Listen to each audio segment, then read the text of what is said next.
Okay, so a couple days ago, on Thursday specifically, I had the pleasure of watching a film. I'm probably mispronouncing the title, but it is Charlie Kaufman's Synecdoche, New York, starring Philip Seymour Hoffman. And after I finished the film, I took a lot of notes on it about the things I wanted to talk about. And as I was writing down my thoughts on the film for this video, I realized I wasn't just writing notes, I kind of wrote a full script.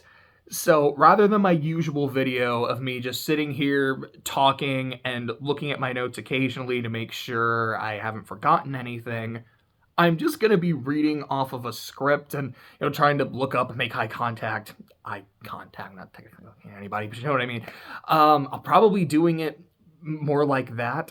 So I do apologize that this won't be like a normal video of mine. This won't be I might feel a bit more robotic when I'm talking, less kind of spontaneous, but just something that I like to do. But I felt like I had really specific things I had wanted to say, so I want to try to get that across as well as I can. So the basic plot of Synecdoche, New York, again, I'm not sure if I'm pronouncing that correctly, is Caden Cotard is a stage director developing a new play that will be his magnum opus. The play depicts his life and the lives of those around him and blurs the line of reality and fiction. Thematically, it's a film about the inevitability of death, the ephemeral nature of love, and subsequent loneliness of the human condition, and how these are things that can be embraced or painfully rejected. It's pretty uncomfortable seeing Philip Seymour Hoffman in such a role given how his life ended, but his performance in the film itself is nonetheless beautiful. The film feels like a combination of two films I watched earlier in the year. The bizarre, dreamlike reality of Beau is Afraid, and the meta play with commentary from Asteroid City. It's no coincidence that the first play that we see in this film that Caden is directing is Death of a Salesman, given the parallels between the two, between his story as well as Willy Loman's. You have a tragic figure who, instead of being this great hero, someone like Oedipus, is an American everyman, someone who wants to leave a lasting impact on the world around him. His relationship with his child is ruined due to infidelity, although in Caden's case, it's a bit more up to interpretation if the infidelity is something that his daughter has been lied to about and is completely making up, or if it's something that did happen that Caden has been hiding from the audience the entire film. Both films involve speeches about people being a dime a dozen or just being not special, while also having different times that are talking about how, like in this film in particular, it's about how someone isn't just an extra.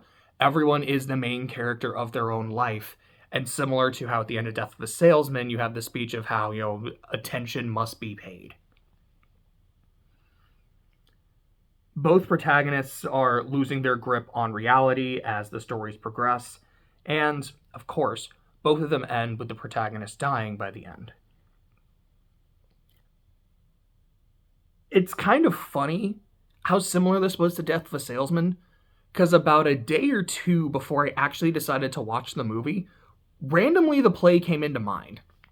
Like, I know I had read it, I had watched an adaptation with Dustin Hoffman. So I guess that's another connection. Philip Seymour Hoffman, Dustin Hoffman.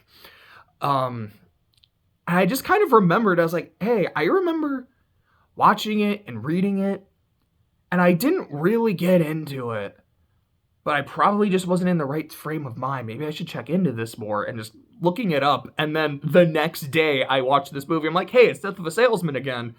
And as it went on, I was like, oh, this is just Death of a Salesman. That's really interesting.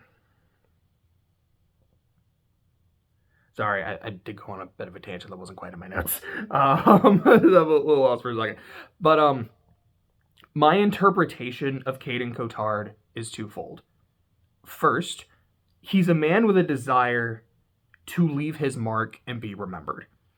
Adele's comment about him adapting someone else's work but not contributing something of his own, and how it's harder for her to get invested in what he's doing, it's something that cuts him to the quick, and it's something that does seem to leave him feeling really empty. I feel like Sammy's existence of just this man who's been following him for 20 years is... So, sorry, I'm having trouble with my handwriting.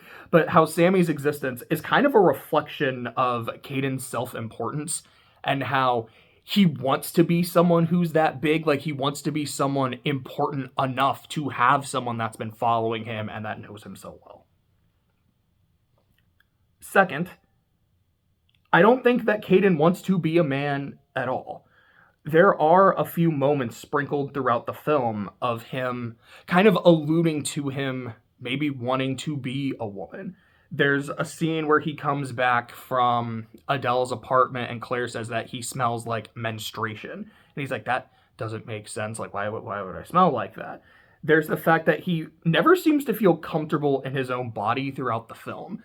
Now, it's usually shown through illness, where he's like, oh, I feel like I've got these boils on me. I've got psychosis on my skin. Yeah, I feel like I'm sick. I feel like I'm dying, which could just be like he's a hypochondriac. But with some of the other things, like maybe this is just like a subtle way of showing he is literally uncomfortable in his own skin. There's a scene where he's with the actress playing Hazel, which I don't remember what her name was specifically. And she's like, oh, do you want to have sex? He's like, sure. And then after she gets naked, they're kind of talking about his sexuality. And she asks him, like, you know, are you gay? No, I only love women. I noticed he didn't say, I'm only attracted to women. He said, I only love women. Which, again, that's not necessarily an issue about his gender. That could be his sexuality. And while those can be mutually exclusive, I'm not sure that they are with Caden. And there's just also the fact that despite the fact that he has sex with women several times throughout the film, and I did appreciate the line about, what was it with Hazel? Like, I want to fuck you like a chimera until, like, we become fused and we become one creature. Because, like, I actually thought that was pretty funny. There is another line in the movie that really made me laugh, which kind of also ties into the sex aversion, is when he's reading the self-help book from the therapist on the plane, and there's a part where it's like, I'm always with you. Just look to your left. And then he turns and he sees his therapist sitting beside him. Like, I laughed out loud, like, really hard at that. But then as it keeps going, you know, as he's reading, it's like, you've rejected my advances. This book will now stop. And then there's nothing left in the book because this therapist, like, does, like, sit close to him at one point. She's, like, showing off her feet, which, I mean, if this was Tarantino and not Dustin Hoffman, Philip Seymour Hoffman, maybe he would have jumped at it. But there's that, like, there's Hazel's clear attraction to him throughout the film, and granted, he doesn't take advantage of it because he's married, but also, even when that's not really the case anymore, he's still not taking advantage of that, but he does have relations with Claire, but did they stop partway through? I don't remember. I think it just kind of cut. But there's another line, I don't remember if it's with Hazel or with someone else, where they talk about how whenever he has sex with a woman, he always cries, either before, during, or after. And there does seem to be this, you know, constant thread that it's not something he actually likes doing. So maybe he's not necessarily homosexual. Maybe he is bisexual. I'm not sure exactly. But when it gets back to the thing about him being trans, you know, wanting to be a woman, to me, the biggest part of that is when he starts adopting the Ellen persona. There's also the fact that when he first goes to Adele's apartment, the people are like, oh, you know, are you Ellen? You kind of look like her, despite the fact that I don't think Philip Seymour Hoffman does, but regardless. And how much he seems to really be enjoying the Ellen persona. And the vibe that I get from that is that this is Caden when he is at his happiest.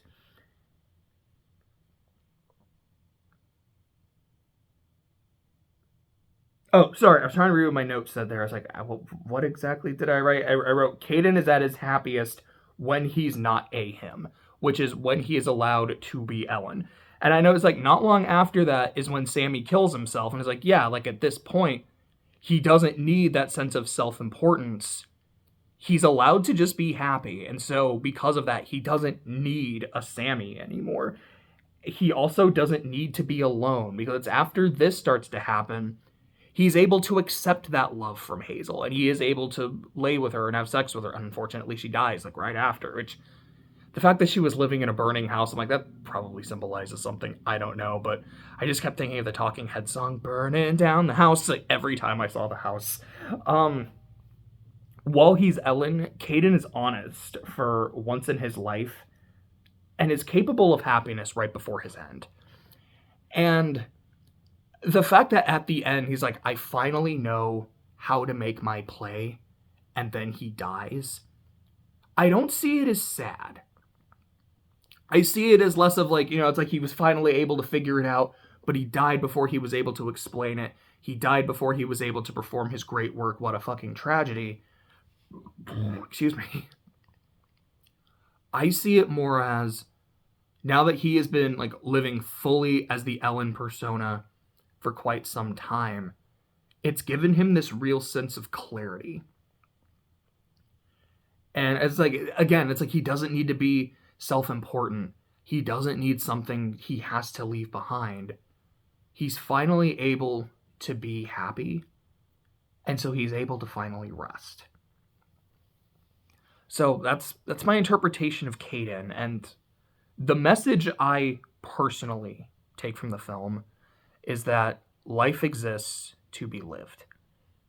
It's too short for regrets, but it's also too long for misery. Death can come at us at any time. It can be painful or it can be quick, but it's not as scary as loneliness. That there's nothing wrong with ambition as long as we make sure that while we're chasing those dreams, we still live. We still take time to be ourselves. We still take time to appreciate other people in our lives, and we don't abandon them, or we don't make them feel like they're abandoned.